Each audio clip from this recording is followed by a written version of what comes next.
that could be considered in redefining Africa's agenda amidst major global dynamics. It's actually a discursive, informative program on For You Media, and together with a panel of experts, we are going to give more details on the program. And our topic for Thursday is centering on how the African continent can redefine its prime objective to meet up with the changing times. And I will introduce to you Dr. AMBE Valentine, who is an entrepreneur, author, as well as political analyst. Hello to you, Dr. Valentine. It's a pleasure having you on a Global Insight platform Thursday. Thank you, Clarice, for inviting me today. It's been an honor and a privilege also to be here. I'm excited with the topic we are about to treat because, as a matter of fact, this is what is needed now in the continent Africa. Very educative topics are needed on our screens today to rather push the continent rather than raising activism, nationalism, and violence across the continent. I think we need programs that will help develop the minds and challenge the governments of the day to help advance the economic, social, political, as well as technological aspect of the continent Africa. It's an honor to be here. Thank you very much for the privilege. And thank you, Dr. AMBE Valentine, for accepting to be with us this day. Like you've underlined, it is indeed an informative program with objective to redefine mindsets and perspectives across Africa and see how the continent can define and make its voice heard, especially at the international arena. We're going to Cameroon's political capital. Let's meet HENRI, who is a founder and executive director, Cameroon Economic Policy Institute, CEPI. Hello to you, HENRI, and it's a pleasure having you this day on the program. Thank you very much for having me. It's a pleasure to be with you today, and good afternoon to both you and to all of your watchers. I think it's an excellent opportunity for us to exchange and share about how we can improve our continent. Indeed, it's about how we can change narratives across our continent, be it on political, economic, social lines, and you can name the rest. Dr. AMBE Valentine, I always want to start holistically for us to understand the stakes of our topic today, which centers on redefining Africa's agenda amid major global shifts. Yes, Clarice. I'll be very blunt and straightforward discussing this topic and addressing very strategic issues that concern the continent Africa. I'll begin by saying that until Africa understands its uniqueness, they cannot excel on the global stage. This is because most of what is done in Africa is a copy and paste affair. Our governments have not found the uniqueness of this continent, and so they don't approach challenges in this continent based on our own indigenous ideas and skills and abilities. It is important to gather knowledge from every angle, but you must understand the uniqueness of your challenge in applying that knowledge. And I think that is where we are missing it. I'll begin by going back to the 80s, the 85, 86, 87, when the International Monetary Fund and the World Bank came with a structural adjustment program, the Millennium Development Goals, as well as privatization. Our continent, or leaders of this continent, embraced those philosophies without actually understanding its practical application in the continent Africa. The Millennium Development Goals, number one was to eradicate poverty and lack in developing countries. But since those principles were introduced, we are entering into serious problems. We were also to annihilate infant mortality rate and aligning the 8 Millennium Development Goals that were introduced some years back by the Europeans. And we embraced those Millennium Development Goals in this continent, Africa, and things are getting worse by the day. They also to develop the primary educational sector of the continent. Absolutely. All those laws that were established as the Millennium Development Goals, 8 of them, were applied in this continent and did not produce any result. We equally had the structural adjustment programs introduced by the World Bank and the IMF in order to help develop African communities it was to absorb resources from the administrative sector in order to develop the nation. But unfortunately, those principles have proven to be very abortive and unproductive and unsuccessful as the years go by. Why should we as Africans always want to get ideas from outsiders to apply in a continent that does not suit those ideas? Why should our leaders always wait for the next thing that is coming up in Europe, America, to be applied here? Africa is unique. China has grown. And China did not grow by borrowing ideas from Europe. They could borrow their technology, but their modus operandi is different. Yeah. That's the reason why there's communism in China, there's democracy in America, there's democracy in England, and the English democracy is parliamentary democracy, not democracy as the one they force on us. Absolutely. Now we should be able to understand the context on which we operate, and now we'll bring our own ideas to fit our community so that it can bring development. But you see, the challenge is that almost every continent is unique in their approach. You go to India, India still maintains the religion of Hinduism. Absolutely, India is still very focused with the worship of their 100 gods. It has not changed, but there is a rapid development in India in terms of technology, in terms of infrastructure, in terms of everything you can put in place. Yeah. That has to do with their uniqueness. India was not what it is today. China was not what it is today. Absolutely, but if you look at Africa, we keep duplicating to the extent where I heard the president of South Africa, Cyril Ramaphosa, in France, saying that when the COVID-19 broke out in the continent Africa, they went to the World Trade Center to ask for permission to produce their own vaccine because the vaccine wasn't sufficient. And that's where why should we take permission to treat human lives from the World Trade Center? And they were denied the opportunity from producing their own vaccines, not because it is unfortunate that you are sick and you have the cure to the sickness, but some laws are guiding you not to produce the drug that will treat you from that sickness. That is my cry as far as this continent is concerned. Redefining Africa's agenda amid major global shift is only a sign that we have to start developing indigenous ideas and skills and abilities to fit within the continent Africa. Because in every ramification, it is a copy and paste philosophy that is affecting this continent terribly. If you look, almost everybody is rising. Go to South America, Brazil is rising. Their ideas are not coming from Europe. Look at India. India is breaking grounds. Pakistan, they are breaking grounds. Look at Rwanda in Africa. Yeah. They are breaking grounds because they have refused to embrace some things that were introduced to our continent. Look, for instance, Botswana is a country that has free education. They give free healthcare. They have a lot of opportunities, almost like Europe. Yeah. Why? They are still in the continent Africa. This is because they have embraced a unique approach to handling their own issues in their country. And this so-called introduced general principles by the International Monetary Fund and the World Bank is what is affecting this continent. So if Africa has to redefine its agenda, Africa must operate in its uniqueness. Africa must operate in its ability. Africa should be able to create its own indigenous ideas in how to solve its own problems. This is where I think we have to go into it. I will come back to elaborate on the structural adjustment programs, the Millennium Development Goals, as well as privatization policies that were introduced in Africa around the 80s. From 1980 to date is approximately 44 years of what impact has those particular principles done to the continent Africa. Of course, impact in terms of development and changing the living standard of Africans, and this is where we see the lapses of the multilateral system, but there is a change that is ongoing along all lines, like we already mentioned in our preamble. Now, with all of these factors, how can Africa make everything adaptable to the environment on the continent that will suit the population and the prevailing factors? Going straight, let's go now to Yaoundé, getting your own perspective, Henry. We'll start with you with this question. Like, in your opinion, what do you think are those major, especially global economic changes that have occurred so far, and how has African economics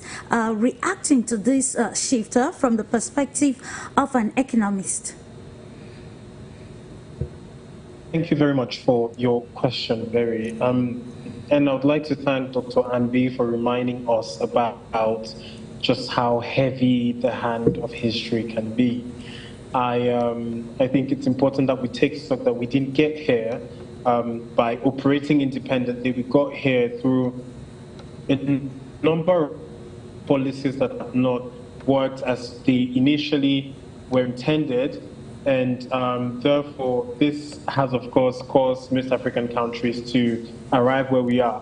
But I would like us to take a step back. When we talk about the global economy, we should remember that we're talking about how countries trade with one another, how countries live with one another. And on that basis, I think it's clear that Africa as a continent is facing a number of risks which don't originate from the continent. First, you have Russia's war in Ukraine. Second, you have Israel and Gaza. Third, you have the lingering effects of the global pandemic. Fourth, we have a situation now where countries don't want to trade with the rest of the world. Countries want to close their borders. Countries want to produce domestically. And all of this is having an adverse effect on African countries and on African producers. So there are several global risks. There are migration crises as well. And there is inflation, which has risen across every single major economy and advanced economy. For us Africans, when inflation increases, it means that people are poorer, because when granite oil costs 20% more 1 year from another, it means that people cannot afford basic food. So the risks we face are twofold. Geopolitical risks, of course, and other economic risks linked to inflation, our huge debt level. 1 in 3 African countries are at risk of at high risk of debt distress.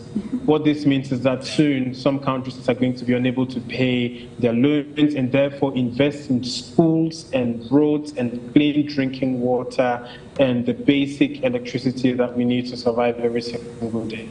So those are the risks. Now, for Africa, what does it mean? Pardon me.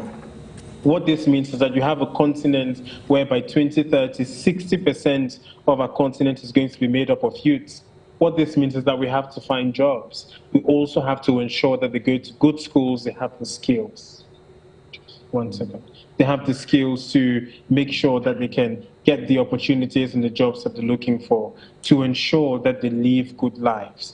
Now, so when we talk about how Africa can leverage the opportunities, I think we have to come back to what's essential for Africans. Firstly, we have to make sure that we change the way we educate our youths and the young people of this continent. We have to re-emphasize practice and not theory. Now, when I agree with Dr. AMBE when he says that we shouldn't copy and paste from things in the West that have worked. There are certain things in Asia that have worked, and we can take the good things that have worked and apply them on the continent. It's not about just innovating in Africa and forgetting about the world. No. Innovation works both ways. There are things that we do very well in Africa that other countries can learn from, and there are things which other countries do very well that we can learn from. So coming back to the subject, the world is going through a number of risks. Over 60% of the world went to an election this year, which means that most countries are in an election year. Most countries are facing inflation risks. The war in Ukraine and the war in the Middle East is impacting food prices, fuel prices, shipping costs, etc. So life has become expensive at a time when the global economy is much more precarious than it was. For Africa, what this means is that we have to leverage our alliances and create new ones. But the first thing I would like us to remember is that countries that don't trade together cannot work, cannot grow effectively, and cannot industrialize properly. Africa is one of the largest continents, one of the largest continents that we know of so far. And in order for Africa to succeed and for Africans to succeed, we have to push the narrative of free trade. It costs much more to import a car from Africa than to import a car from Europe. Why is that? So sometimes the policies that have been put in place haven't always come from outside. The policies that have been put in place by us.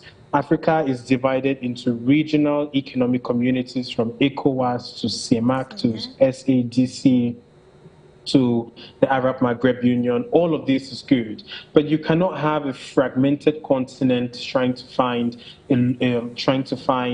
solutions to local problems. We cannot find solutions together if we're separated by various trade deals or high tariffs in one part of the continent versus zero tariffs in other parts of the continent. We have to ensure that African countries trade together. We have to ensure that we bring down tariffs, we facilitate the free movement of people, because if I can move freely and go to Ghana or go to Kenya, then I am much more likely to invest in those countries simply because I have the means and the opportunity to go visit them and see how business is done in those countries. The 2063 agenda of the African Union is noble, but again, we can't have an institution that doesn't rely on its members for funding, but rather foreign donors like the European Union. Nothing wrong with it, but Africans and Africa has to take responsibility.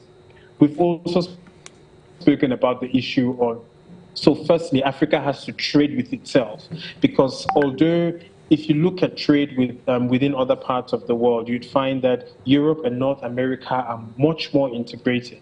They trade with each other. You find Canada trades more with the United States. Mexico trades more with the United States than the United States does now with China. What does this mean? This means that these regions have brought down, have reduced import duties and made sure that if you produce a good in one country, you can trade in another country. That is what Africa has to do. And the African Continental Free Trade Area that was signed in 2018 means that we can finally begin trading with each other and also make sure that trade is not expensive, which means that Cameroon flour can be used to make, Cameroon cassava can be used to make flour in Ethiopia, or hides from Nigeria can be used to make bags in Rwanda. We have to make sure that we continue pushing for free trade, and also to make sure that businesses take notice of this, because the African Continental Free Trade Area will not be implemented by government. Businesses have to take notice of the agreements that have been put in place, and they have to leverage this, because trading within ourselves will bring down the prices of goods and services. It would improve the quality of lives of all Africans, and it would also lead to significant increases in job creation. So there are several risks facing the African economy, but the first thing we have to do is we have to start speaking to each other. We have to start trading with each other. We have to start bringing down Henry? tariff and non-tariff barriers. Yeah, of course, and that is why we are today looking at how or the perfect strategies that we can use to be able to attain that milestone. Mr. AMBE, Dr. AMBE Valentine, I beg your pardon. When we listen to your introductory remark and that coming from Henry, we see the imbalances that exist in the world, especially when it comes to multilateral systems. It's a globalized society. Now we are looking at how Africa can leverage on these changes to ensure proper development and transformation of the continent. So in your perspective, what are those key aspects that could be considered when redefining Africa's agenda? Yes, like I said earlier, Clarice, knowledge is permitted to be gathered from anywhere. Absolutely. But the application is what is unique. Sure. The uniqueness in the application of the knowledge we gather from everywhere is what makes us unique in our own abilities and on our own skills. Absolutely. To extend what I just said, let me also say that an act was signed in the AU, I think 2022-23, the African Continental Free Trade Area, that gives an opportunity for countries to intertrade with each other. But you see, it's only on paper. We are told that we have visa-free. Yes, we are visa-free from here to Gabon, but when you reach Gabon, you pay visa at the entry point. That doesn't make it a free trade area. To carry goods from one place to another, it becomes very complicated. Sure. Africa has not permitted itself to trade with one another, but the act has been signed. The question we are supposed to be asking is, how can an act be signed then the action is not carried? Something must be in between the act and the action. So the problem is, and we have a lot of policies we have established in Africa which are very good policies. Beginning from our nation Cameroon, if you go through our system, the policies in place, they are very effective, sure, which if allowed to operate effectively, we're going to skyrocket in terms of growth. But unfortunately, most of what is done in Africa is theoretical. We are not practical in our approach. How do you explain that if I want to carry goods from here to Gabon, I will pay custom duties that cannot even permit me to sell the goods and make a turnover? These are some of the things we are supposed to be addressing as far as the policies are concerned. We have very, very, very terrible policies put in place that doesn't permit our people to excel. The truth is, no matter how healthy an animal may be, if you put where there's no oxygen, the animal will die. Absolutely. So Africans should be allowed to breathe. We can't breathe in the continent because a lot of barricades are set in front of us that does not permit potential abilities and skills to be expressed. People are gifted, talented, skillful in Africa, but the atmosphere does not permit them to display or leverage their abilities. These are some of the things we have to put into serious consideration when addressing African issues. A talented person like you, a talented person like me may have abilities and skills, but what is said before us, when we are afraid. Is not Do you know it is? I'm even afraid to enter into politics in the country because of the electoral code in place. That's a political ability in me that cannot be expressed because some stringent principles are put on ground that does not permit us to leverage our abilities. Absolutely, so I think Africa, being a continent, first as a continent, we have to first of all be dealing with national policies in different countries. Countries must be able to set up policies that permit their fellow brothers to easily trade and walk into the economy free of charge. For instance, I was in South Africa in the month of March. Cameroonians go to the South African embassy to get a visa to go to South Africa is hell. I was given 20 days to stay in South Africa. Can you imagine? I'm given 20 days to stay in a country that is part of the AU. A country that's supposed to just pick my passport and fly there freely and land, but I'm given 20 days to stay there. What can I do within 20 days in South Africa? That is a problem. But I traveled to London last September. You see people from Germany jumping into France, people from France jumping into Austria, people from Austria jumping into Holland. It facilitates movement, it facilitates business, it facilitates communication, it facilitates the exchange of goods and services, thereby empowering the economy because the borders are open. The borders are open for free communication. So these are some of the things that I'm trying to lay emphasis on as far as it is concerned.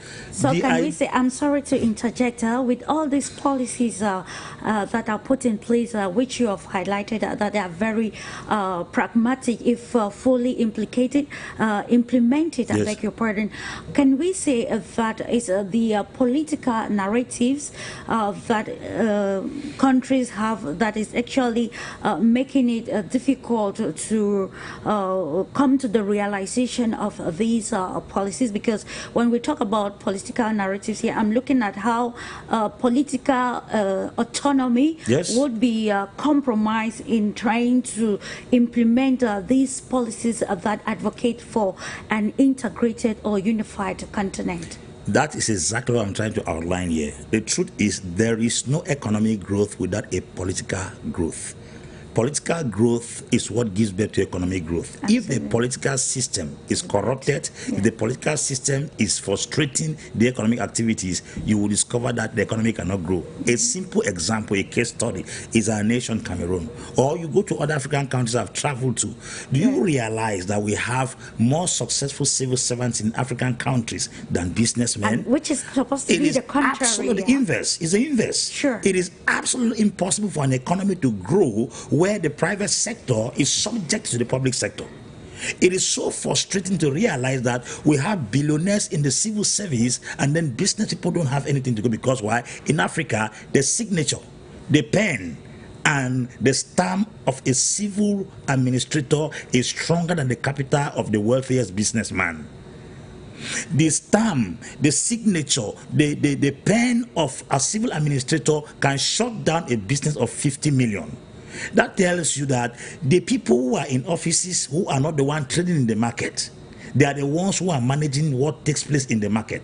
And if the people in the market are not given the opportunity to breathe very well, there is no way there can be growth in an economy. You go to any country in Europe and America, the private sector is always stronger than the civil sector, than the civil service. But that's the inverse in Africa, and that is where the challenge is. And I think if we don't change the narrative by giving the private sector the opportunity for the businessmen to expand, there is no way we can advance.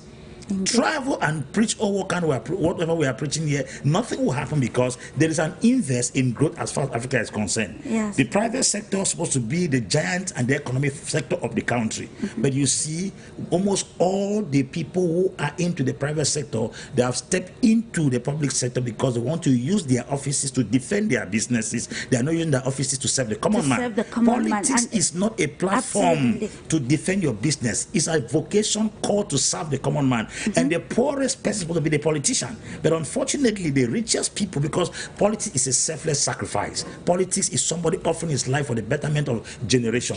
Politicians work for posterity, not prosperity. Not to interject you, just to highlight what the leadership of Kenya, Dr. William Ruto said yesterday. When you are elected to a position of leadership, it's for you to lead and serve, but not to be popular. Of course, and that is exactly what is happening in Cameroon, in most African countries. I have said it, I'm repeating it. Politicians work for posterity. They don't work for prosperity. But unfortunately in Africa, we have prosperous politicians. The legacy of a nation is in the hands of selfless leaders who are ready to sacrifice their own bare earth in order to protect and secure the next generation. And I think if this inverse is not corrected, we may beat around the bush with all the potentials and skills and abilities we have, we can never excel. Absolutely, and of course that is where the problematic lies, and these questions have been occurring every time. Why is it that we are in an era of a rebirth, an era of renaissance in Africa, where both our political, economic, and even civil society actors are now conversant with the way the global world functions? And then what makes it difficult now to implement new strategies in our various countries to ensure transformation in the respective continents, especially in Africa? This we're going to be answering now as we unfold with the program. Let's go again with you, HENRI KOUAM. We're talking earlier on, you highlighted some of the challenges the global world is facing, the war on Gaza, the proxy war in Ukraine, and other problems faced by the global world. You equally highlighted the fact that the African continent seems to be not treated well on aspects of credit rating. So our next question is now, under the auspices of the African Union, Africa's #1 institutional body, the African states wants to actually address this unfairness when it comes to credit rating. So they want to create a rating agenda or agency for the continent to consider bias, to counter bias and unfairness from rating agencies like the Modi, S&P, Fitch, among others. So the question now is, how do you analyze the objectiveness of the aforementioned agencies in dealing with African countries when it comes to credit rating, and how this helps to derail the economic trajectory of countries across Africa?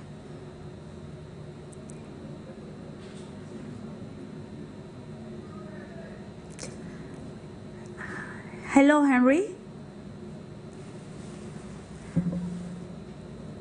Dr. AMBE, unfortunately we can't get through to HENRI for, I think, some technical issues. You may want to comment on this question. We're looking at the place of credit rating agencies like the Modi, S&P, and how the African continent under the African Union is advocating for the creation of a continental credit rating agency to to counter this bias or unfairness when it comes to the rating statistics coming from these international bodies like S&P and Modi?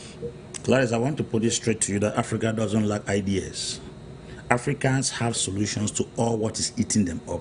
That Africans have not been given the opportunity to exercise the solutions. Who has to give Africa the opportunity? That's why I'm letting you understand. Sure. He that sponsors you and he that feeds you has control over you. I heard that my brother KOUAM said that it's not bad to have received foreign aid or AU being sponsored by foreigners. It is bad to me because, and that's the reason why they regulate the policies that operates in the AU. Yeah. They're the ones who influence the activities and the decisions of the AU. The AU has very intelligent, brilliant, and very excellent individuals. And if you go there and hear the ideas those guys come up with every day, you'll be amazed.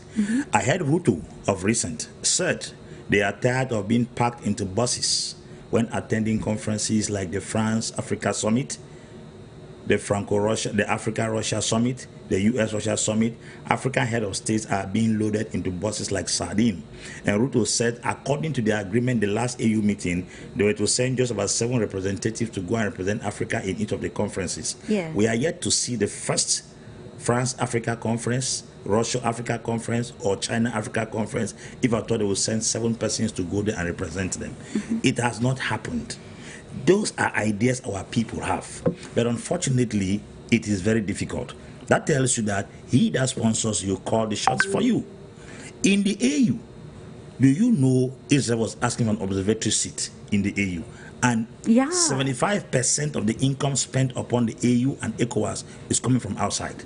How do you expect these blocks that are being sponsored from outside to make decisions for themselves? It is absolutely impossible. We keep hammering on this thing because we understand the crux of the matter. We are dealing with these issues from the root. We may discuss a lot of intelligent ideas that can help Africa grow, but as long as these men are still holding these organizations bound from the background, there's no way we can excel. Clarice, it is not shocking to realize that Africans leave Africa to go and borrow money from World Bank, International Monetary Fund, when we have African Development Bank. Where is the money from African Development Bank coming from? 70% of the income in the African Development Bank comes from abroad. So if at all we have African Development Bank and the bank is meant for development, and Russia, Cameroon needs money, Africa, Kenya needs money, Uganda needs money, we go back to International Monetary Fund, we go back to World Bank. It tells you that that thing is just a structure kept there to convince us that we also have a development bank. We have AFRIXIM, African Import and Export Bank. That bank also is a bank that has income for import and export. Why don't you collect money from there and do? We have the Atijari Wafa group of banks in Morocco. They have they are rich. Why don't you get money from there? There are individuals in Africa who are financially buoyant to the extent that they can lend to nations. Why don't we take money from them? We go and collect money from IMF and World Bank with stupendous rates, interest rates. We come back home, we build bridges, we build stadia, we build roads. We now begin to do what we call absorbing the resources of the administration in order to cover loans. So much so that teachers and policemen and military men and civil servants, their salaries are being slashed every single year to record money from there and sponsor or pay back the loans we took to construct structures. The human beings that make the economy run, their salaries are being reduced to pay loans that were used to construct roads, to construct bridges. Therefore, making the educational sector and even the health sector suffer casualties because we are not taking care of structures and not taking care of the human beings that run the structures. Indeed, this is called structural adjustment programs. This is deficient. It's a deficiency to the continent Africa. So we are trying to say that as much as we appreciate ideas from out of the country, when we take those ideas, we should not do copy and paste. We should take these ideas, put them on ground, and try to analyze how it fits within the African continent. That's why I said even our system of health, the approach to our health condition, it should be different. The tropical diseases we have here, they are not in Europe Europe, they are not in America. It will shock you if you travel to the US and you are sick of malaria, you will have to send news back to Africa for them to combine leaves and give you to get well. Typhoid the same. In Canada, if you have a social security number, you are given an injection or a vaccine that prevents you from having typhoid for the next 10 years. But you and I, after every 2 months, 3 months, we are sick of typhoid. How do we handle health issues that concern this Africa with ideas from people who are not suffering our sicknesses? Indeed. And just to add to that, and of course, it's still a question, Dr. AMBE Valentine. While talking, we have identified some of these issues that the continent is facing, and coming back to the international financial institutions like the IMF and the World Bank.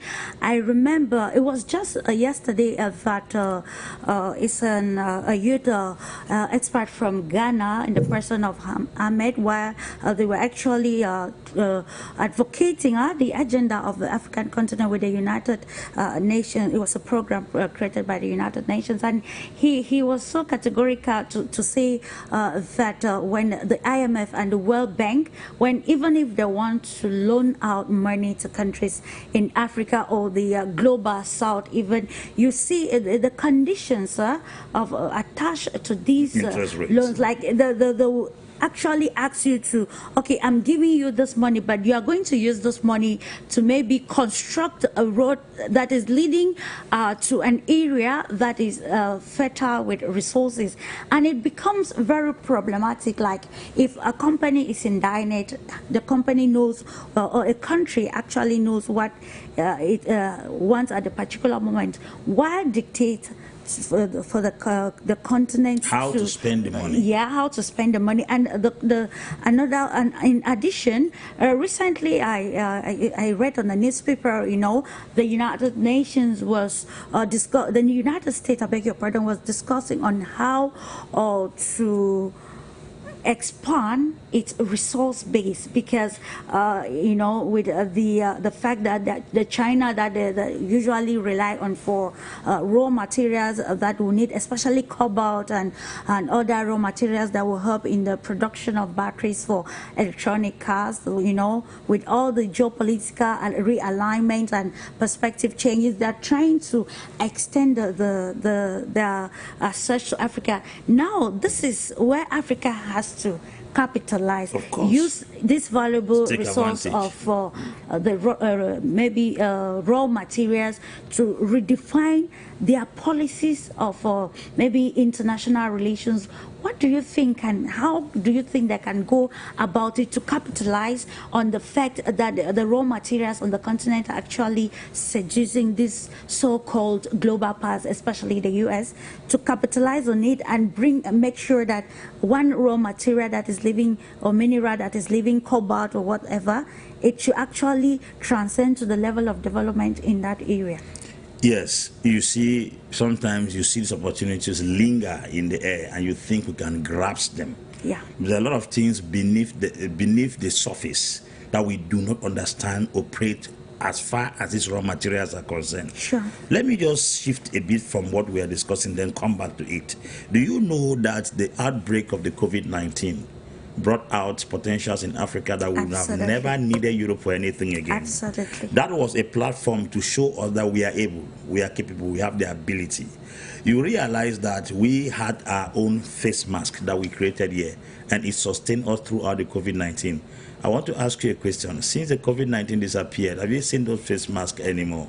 We've gone back to use the ones that come from China and come from Europe. We created our own test machines for the COVID-19. Since the COVID-19 disappeared, have you heard about it again?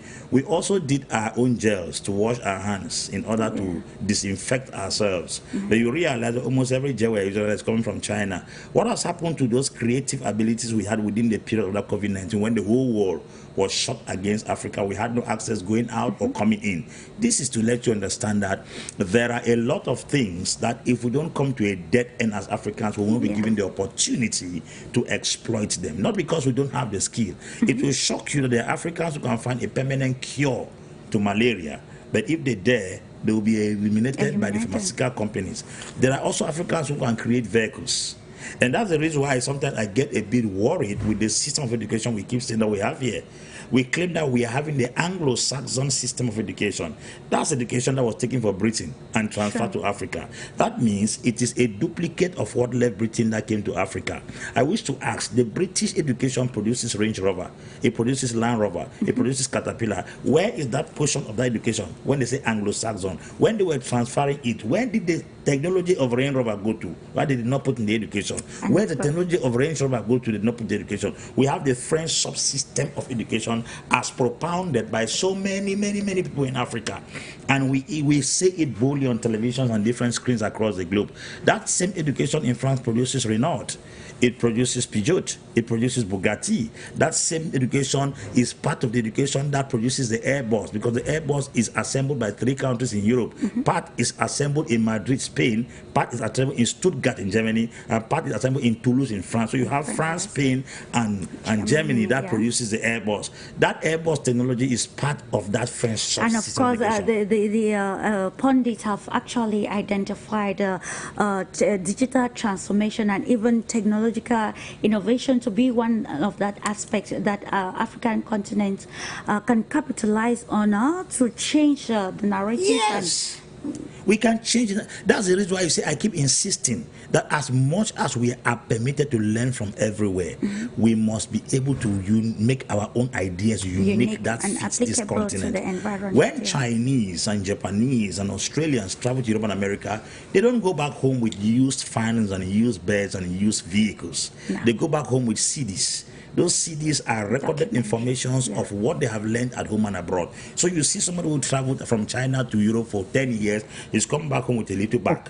But an Africa has come. Can I chime in? It tells you the mentality is different. I told you I was in London last year, and when I went to the famous London Bridge, they call it Tower Bridge, I saw students who came from China, they came from Japan, they came from India, they were doing research. We went to the powerhouse. There is a video screen that is kept there for all the producers who mounted that bridge. They keep giving a report on how they construct that bridge. You see Chinese, they are there writing. If you see all those tower bridges they are constructing, there is a transparent glass. You stand far up on story buildings. You can look down. If you've gone to Roger, I'm sure you must have seen that. You stand on a transparent glass.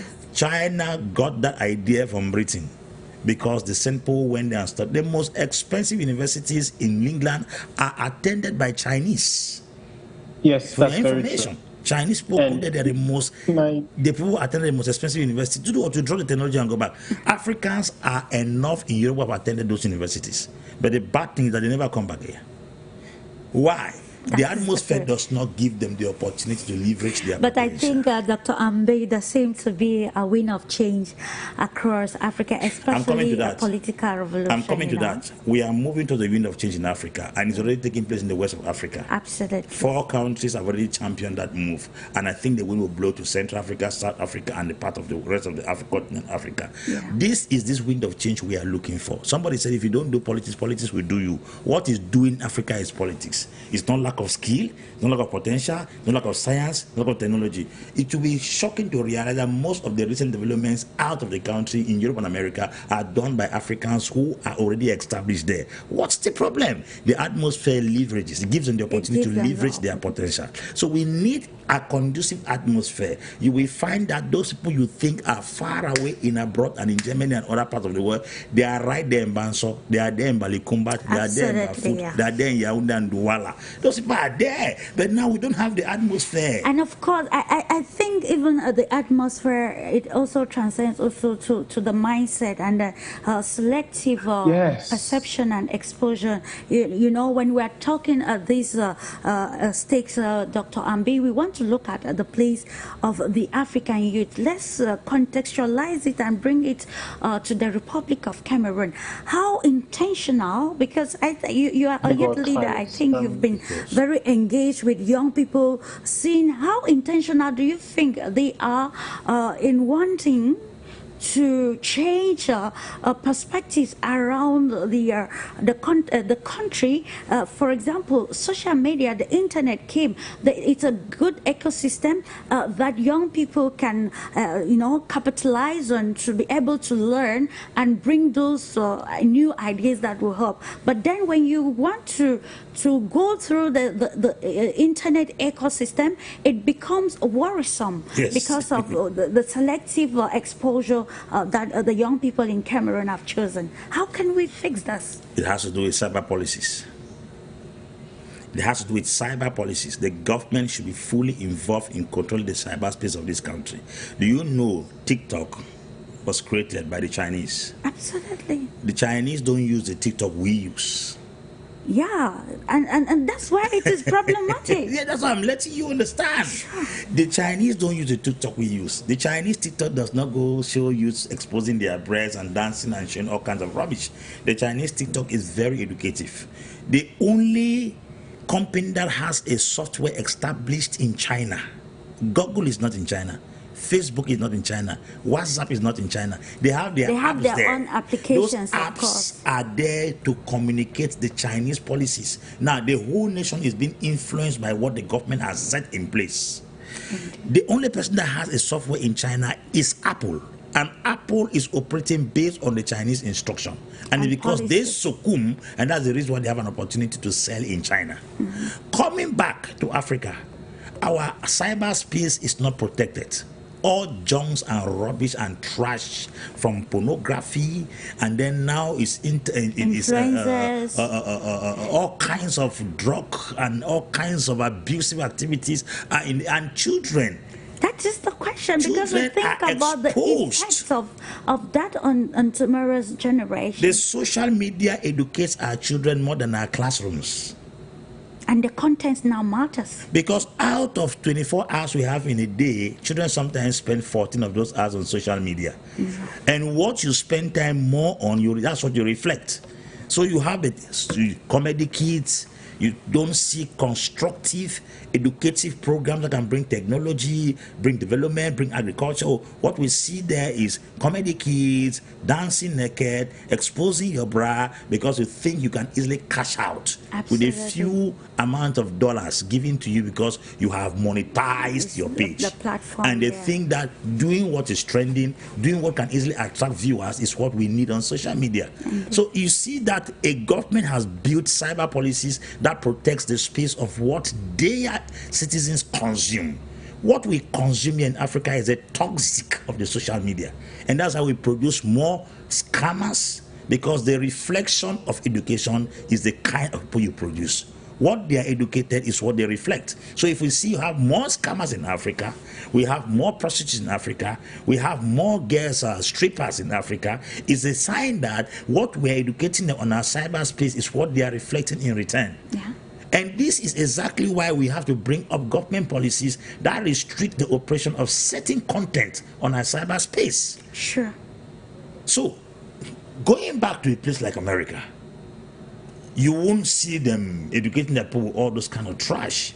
Same in Russia, people which I actually are being trained in America to be superior.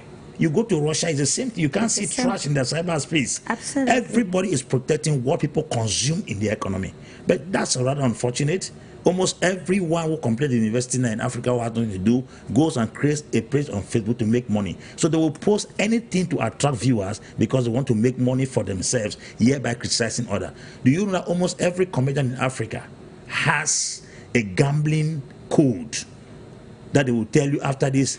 Absolutely. Promote my promo code, it's actually very worrisome. How does people think that they can get rich through gambling? Because if we're talking about the new Africa, a new perspective for Africa, we are capitalizing on the young people. Yes. And I see I do engage with young people in other countries, South Africa, Ghana, and Kenya, and there are so much involved because, people always say we don't want to get used to politics, but you know, even there is political economics and even social politics that we need to understand to be able to survive in the more connected and more complex world. Now, you quite mentioned the fact that, you know, in the United Kingdom, what you discovered. Now we want to look at the place, how lack of data is even helping to derail the total change or transformation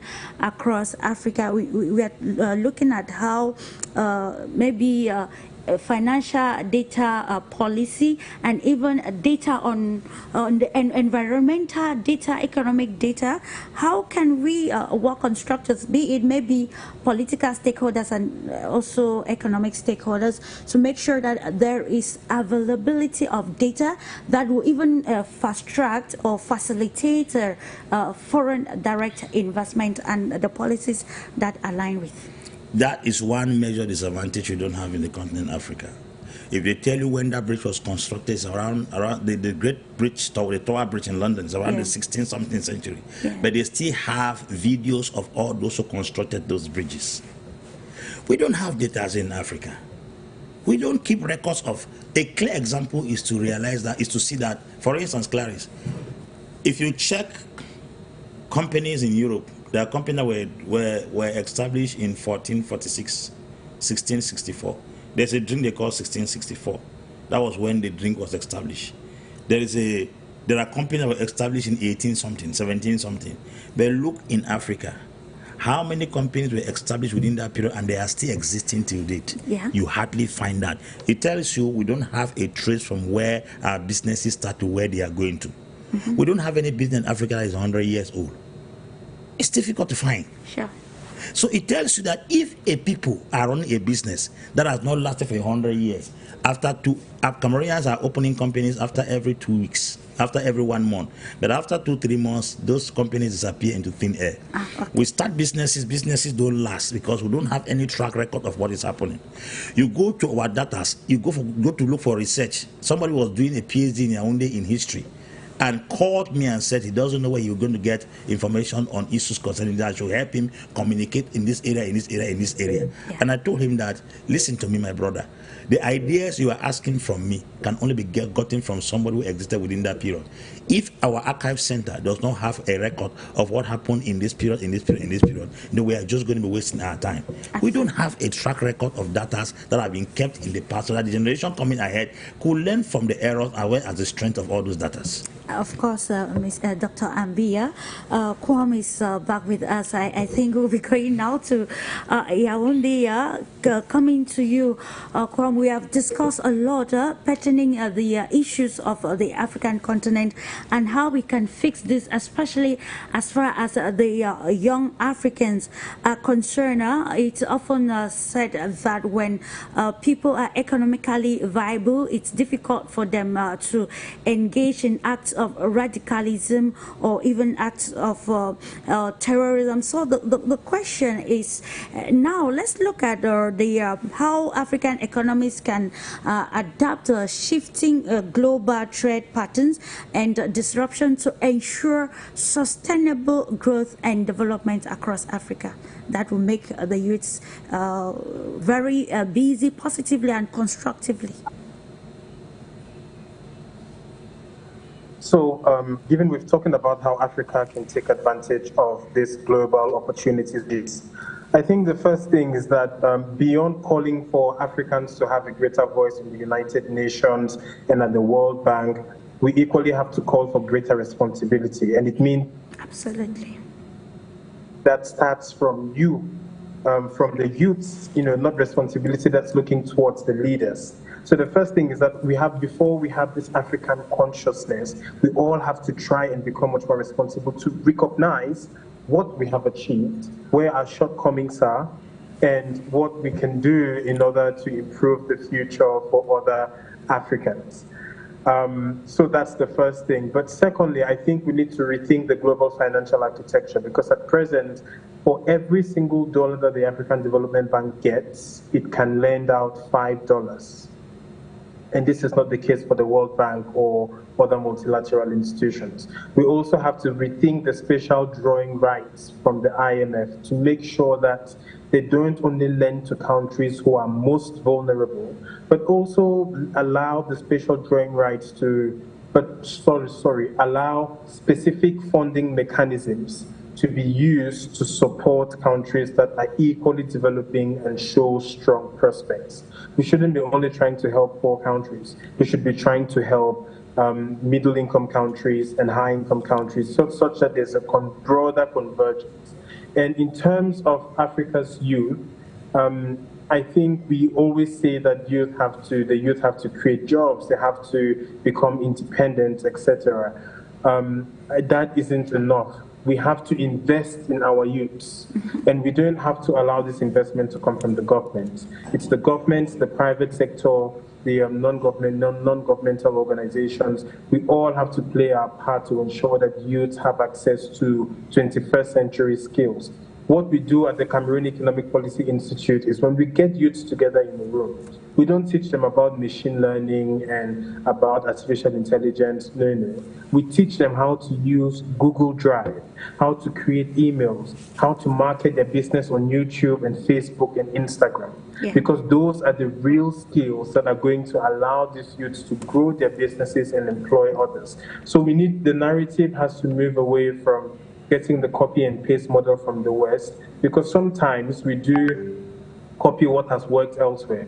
But we have to make sure that when we meet with our youth, we're giving them skills that they can use for the rest of their lives. We're making sure that they are equipped to be able to go out there, start their small business, be it snail rearing, or be it a consulting company, and employ others. So I think one of the solutions, the youth, the demographic dividend that Africa has, should be seen as an opportunity and not as a threat. It's true that the growing population means that governments have to spend more on education and healthcare, but it also means that we can develop the kind of capacity China has had for years, a capacity to consume that's accompanied by forward-looking policies. Secondly, I would like to again re-emphasize the need for free trade. African countries have signed the African. How many businesses are trading? Okay. Yeah, African Center of Trading. We have to ourselves bring down the barriers and improve trade from one border to the patient in Nigeria and vice versa. We have to ensure that when our ports are built properly. We've been talking. I've heard you guys, my co-panelists, talk about illicit flows of pharmaceutical products or other types of drugs. The only way we can solve these problems is by investing in our infrastructure, making sure that our ports have the requisite infrastructure to be able to verify what enters the country and leaves the country. It's already done in countries like Sweden and Norway and other European countries. We can build indigenous, but either way, we have to trade between ourselves in order to ensure that we develop successfully and also ensure can see their goods used locally in the continent. Secondly, we have to emphasize the need for greater education. If we don't have an educated workforce, we don't have a productive workforce. So we're not only calling on governments to invest, we're calling for private sector and NGO action to ensure that we provide an alternative to government, because governments alone can build roads connecting cities and towns and countries, but it's up to individuals, up to organizations, up to institutions that are trained, have the capacity to lead development learning. Finally, thank you very much. I'll come back to you subsequently, HENRI KOUAM. Sorry for the technical lapses. I think, Dr. AMBE, I'm always very concerned about the transformation of the African youth. And when I hear people have invited experts to talk about we have to invest in on the youth and other aspects to see that they actually thrive. The question is, how conversant or aware are African young people? I want to take the example of the Republic of Cameroon. How conversant are the youths that they really need to invest in themselves? How can we change the mindsets, not actually decolonizing the mindset, but trying to wipe out what we have copied, which is, with the advent of the internet, I already talked about, there is what I call citizen journalism that is actually increasing out there, and you see how the media, especially social media, through citizen journalists, is misleading the young people, putting ideas that are unfounded on the minds and making people more radical than rational. How can we change this perspective now that the wind of change is blowing, especially across the political lines? Because when we have a buoyant young people in politics, they'll be able to chart good policies and engage well, even with international partners. Yeah, it has to do with leadership. The people cannot go beyond the capacity of their leader. Look at what Traoré just did over the social media in Burkina Faso. Yeah, that's quite commendable indeed. It's quite commendable. Everybody that posting now in Burkina Faso is adjusting because you don't post any trash. The new law is that if you are found with an exposed body as a lady on social media, you're going to pay a particular amount of money or you go for 3 years imprisonment.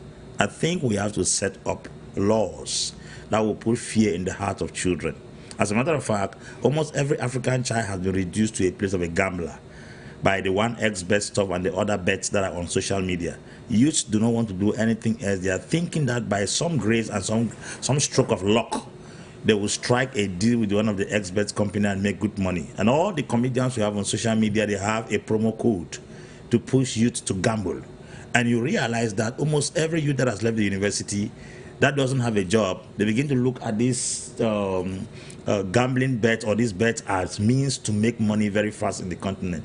One of the greatest frustrations is when the people no longer use their mind and their abilities. They are waiting for some money to be gained through some betting or some gambling. A nation that is reduced with gamblers has no future. And I can tell you, whether directly or indirectly, almost every Cameroonian, African at this level right now are fully engaged in all the betting games. Who told them that the betting companies don't want money before they came to throw money at them? That is the problem. That's the problem is. You see somebody and say that Arsenal is playing today, I have betted 100,000, I have bet 50,000, I have bet 25,000. He's sitting and praying and meditating. That 100,000 invested in some business somewhere within a month can produce even 200,000 francs. So the workforce, the skill, somebody who has studied economics in the university, he was supposed to be applying the economics in the market to make things work. Instead, he's somewhere gambling, thinking that he may win some 200 million. The shortcut to make wealth in Africa has killed the ability and the potentials of the people. And all these things are introduced to our social media space. That is where the problem is, because the information you feed yourself with is what drives your actions, is what drives your philosophy, is what drives your destiny. And I think that what we consume as Africans should be into serious consideration, because there's something called mental malnutrition, not just bodily malnutrition. The malnutrition of the African continent, that we are fed with the wrong food. Malnutrition, when you are not fed, is when you are fed with the wrong food. Absolutely. Yes, there's a difference between hunger, starvation, and malnutrition. So we have mental malnutrition. We are malnourished mentally. If you go to Japan, an old man of 40 years, 50 years, 60 years, they are still on the internet searching the most recent information, the most developed, because they are following the trends of time to see how they can be able to catch up. So old age in Japan has nothing to do with your bodily structure. It has to do with your mind. A man who has a recent mind with an old body is a youth. And I think this transcends even to the values of a country, and it brings us again to the question why African countries will put aside their values and try to set policies in line with international values. And let's look at how negatively this has affected the continent. A simple example is that we don't valorize even our culture anymore. We are living with outside culture because those culture we borrowed from the social media. Look, for instance, the culture is not just a means of entertainment. The culture is a source of revenue to a country. Absolutely. It's a source of revenue to a country. We don't consume our music. We don't consume our traditional regalia. We don't consume our traditional meals. We have the Chinese restaurant. We have the this restaurant. People are trying to eat in a Chinese restaurant in Africa. And even the language, it's we relegate it. Yeah, that's what I'm talking about. So because we don't valorize the culture, people are using their culture in other parts of the world to make good sums of money. It will be shocking to realize that China does not celebrate Christmas, but they use Christmas as a means of making one of their greatest income in their nation, which is not even a feast they respect or they practice. But they are looking how they can take what we are interested in to make their money. Absolutely. We are almost consuming everything Chinese in this country. There is no home you enter without seeing a Chinese pant or t-shirt or a cup or something concerning China. It tells you because China does not go to the market to make profit. China's go to win over the market. And it's an international law. According to international law, that is an abuse of the business terrain. That's what Jack Ma did recently in China, and he was almost shut down. Yes. What did he do? He created many apps with different names and then put his product in all those apps. So if you tap Changchu, you are still getting to Jack Ma. You leave Changchu, go to Xingqing, you are getting to Jack Ma. So they saw that it was an abuse over the business fair in China because he was trying to monopolize almost everything. And they sanctioned and he paid 100 million. Now, coming back to the international globe, China goes to a country, it says a shoe for 1,000 francs. But there is a shoe from Europe that is more effective, that is strong, for 10,000 francs. We'll buy the one for 1,000 francs because it is cheap. Yeah. Why are we buying? It tells you that China is not just going there to make income. They want to seize the market. By the time everybody becomes China conscious, they'll be making 10 francs per shoe, but they are selling to 10 million persons per day. Yeah. So by so doing, they have seized the market. Now, we cannot even consume our own products anymore. When last did you show your children Togu in Christmas? If not going to Douche in Douala to buy the Chinese-made party gowns, as well as jean t-shirts and suits, and as well as Tunisia came from China. When last did you show your chai Ankara in Christmas? Yeah. So what about the culture? We don't even sell the culture anymore, which is a very huge source of income to many economies. And we are buying the Chinese culture because what they are selling to us is what they wear there. And absolutely, and that's why, you know, it's good that the world is open now and we can travel to acquaintance. And it's one of the points that stakeholders from Russia were mentioning about upholding the culture of countries, especially on the continent Africa, where is the place of culture that we can capitalize on, even to boost the tourism industry. Yes. These are some of the aspects we can capitalize on to be able to reduce unemployment that we have, you know, in the country or continent Africa. If all is good with Henri, we're almost culminating. We want to go out with, I always want us also to close a program with recommendations regarding our topic for discussions. What better strategies? Excuse my lack of a camera, but I would say that what we have, like I said before, other than trade, the next thing is that we need greater responsibility. If we're going to emphasize the role of different countries multilaterally, and if we want to keep it together, then I think we also have to make sure that some responsibility. Secondly, I think we need to acknowledge that what we've been doing hasn't worked and find a much more sustainable way to go about. At CEPI, what we recommend is a comprehensive reinvestment in human capital, in infrastructure, and also a re-emphasis on trade. But ultimately, we want a continent where youth are making and selling across the borders and not trying to export countries out of the country. It's okay to engage in international trade, but the model of development that we take is one where 99% of people are entrepreneurs or entrepreneurial. Doing that means that we can create countless jobs that can absorb as many youth as we need, and also reduce the reliance on government.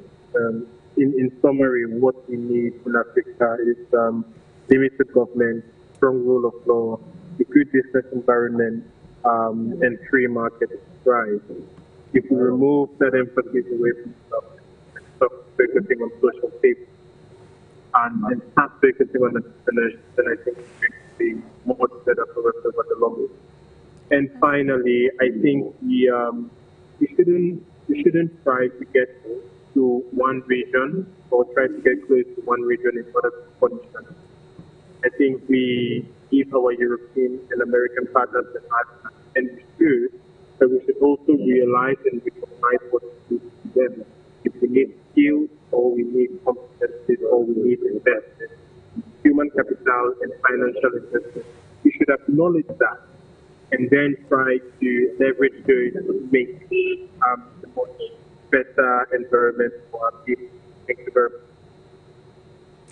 Thank you, Henry KOUAM, for your insight, and we hope that next time we'll have the atmosphere will be very fluent for us to better engage on this educative, informative program.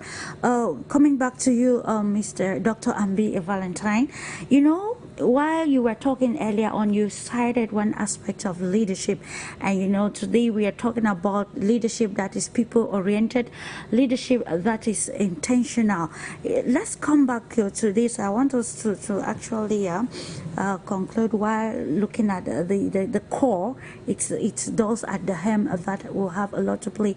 I want us to capitalize a bit on the Russian-Ukraine crisis to be able to understand a leadership that defends the sovereignty or the interest of the country. Today, many people, especially those who are actually consuming mainstream media, they will be very categorical to say Putin is a bad leader, in quotes, certain things. But then you understand that that is a leadership that has refused infiltration that will kill the country. For example, let's look at what is happening between Israel and Palestine.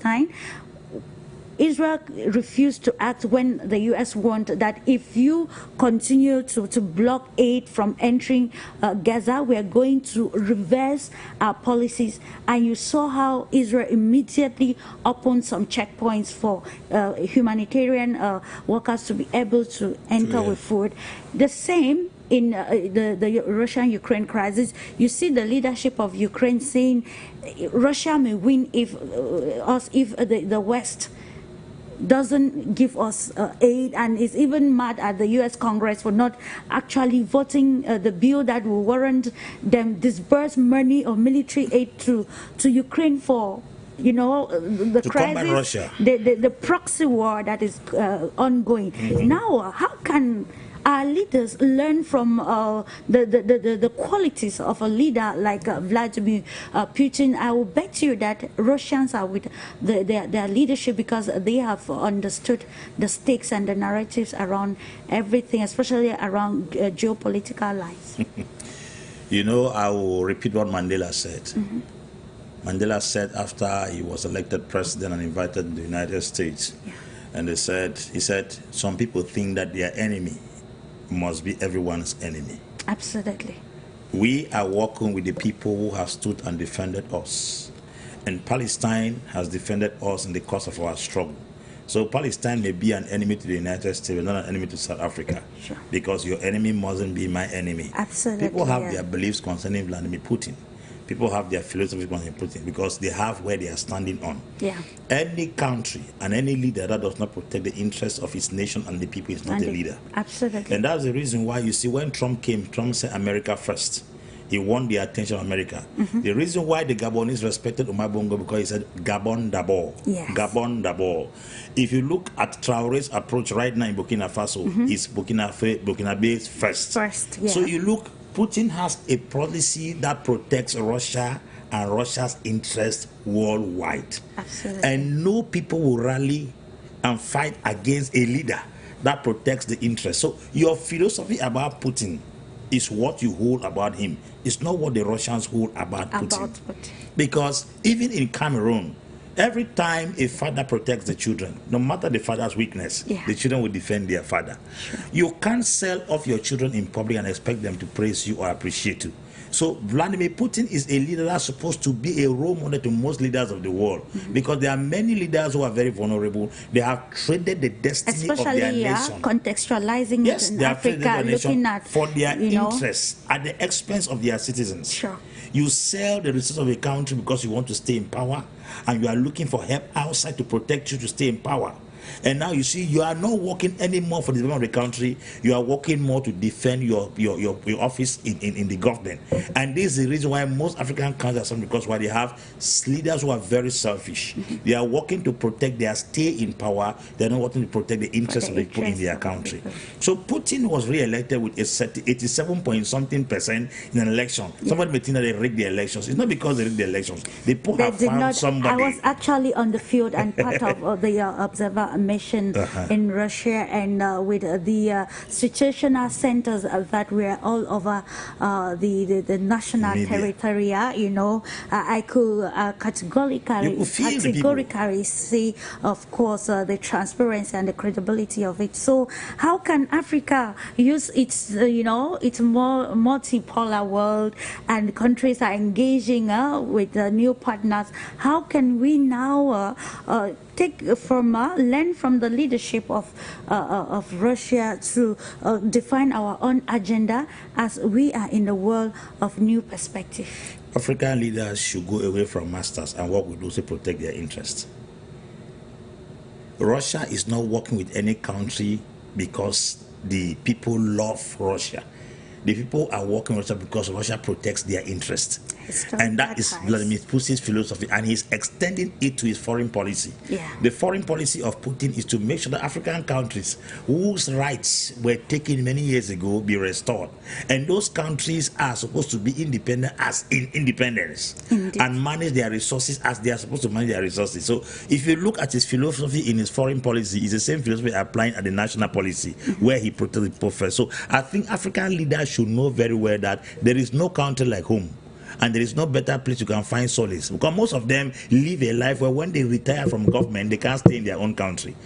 That's a very bad system. How can you be living a life thinking that tomorrow, once you retire from government, you won't have the opportunity to stay in your country? Live a life that tomorrow you can sit back at home as a mentor, and the younger generation come to you for consultancy, and they question what they did and what they can do that will make the nation go forward. But unfortunately, almost every African president is going from power and they are disappearing. Look at what Massachusetts happened in Senegal. Immediately they swore in Bashiru, he ran away from office, from the nation. What kind of leadership is that? But you see, Putin cannot go out of power in Russia and look for someone to go ahead, because he has protected the interest of the Russians, and they would like to keep him alive. And I think Ghana is one country in Africa that has always seen some sort of democracy. It's true that there's a lot of controversy ahead of these elections. Lately, recent leadership in power, there's a lot of controversy in Ghana, a lot of question mark, because even the Ghanaian city has fallen and other things are not in place. Now, we're looking at in terms of former head of state still being very viable and useful to even incumbents. Yes, that's why I'm saying that any nation, any leader that protects the interests of his people, is not just practicing democracy, even if it is socialism or communism, as far as the leader is interested in the well-being of his people. You see? Yes. If you look at the Indonesian leader who came there and turned the nation around, he was working for the interests of Indonesia. Singaporean president that came. He was the one that came and then revived the nation and brought it to where it's today. So I think it's important for us to value and respect leaders that work for the interests of their people. Absolutely. Thank you so much, Dr. AMBE. We're going to come subsequently to such topics or programs to discuss, especially we need actually to understand that African agenda that will help the continent, especially have a greater voice at the international arena at the time of multilateralism. I want to thank you for your great insight, Dr. AMBE Valentine. It was a great time with you. It's an honor, Clarice. Thank you very much also for the opportunity to educate Africans. You're welcome, and thank you to HENRI KOUAM, founder and executive director, Cameroon Economic Policy Institute. Ladies and gentlemen, thank you for trusting the Pan-African Television for You Media. It's on this note that we draw the curtains into today's edition of Global Insider, but don't go away. Keep having a lovely moment in the company of our transmissions, and remember, it's with another view of the world.